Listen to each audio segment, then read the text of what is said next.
Good morning friends. Today we will discuss about the application of Pascal's principle in hydraulic lift.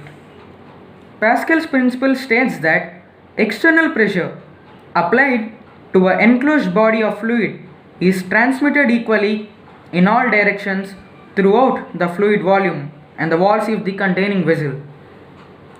Here we have an enclosed volume of fluid in a U-shaped tube.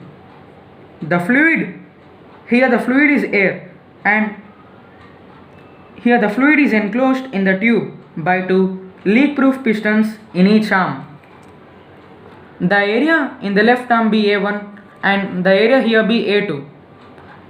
And by seeing we can tell that the area A2 is much larger or greater than the area A1. Now let's say we apply a force F1 on the piston of the left arm. So this is going to create a pressure P1, and the pressure P1 will be equal to F1 by A1. According to Pascal's principle, this pressure P1 is transmitted equally throughout this fluid volume. That is, every unit area of the fluid experiences this excess pressure F1 by A1. The excess pressure in the right side tube is also F1 by A1, and since its area is A2, the upward force acting on the right piston will be different. So let's say the upward force be F2, and F2 will be equal to the pressure P2 into area A2, and we already know that P2 is equals to P1 and P1 is nothing but F1 by A1.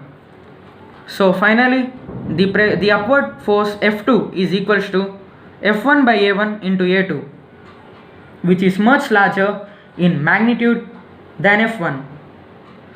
So thus the application of Pascal's principle results in a large upward force, which is in this case which is the large upward force is F2, compared to the smaller input force or the downward force which we applied, and which is F1.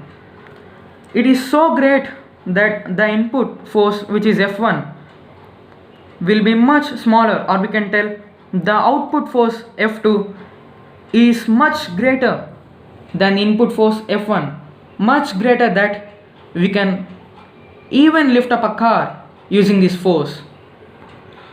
So this principle is used in the design and working of hydraulic jacks or lifts, which you can see in automobile workshops. Thank you.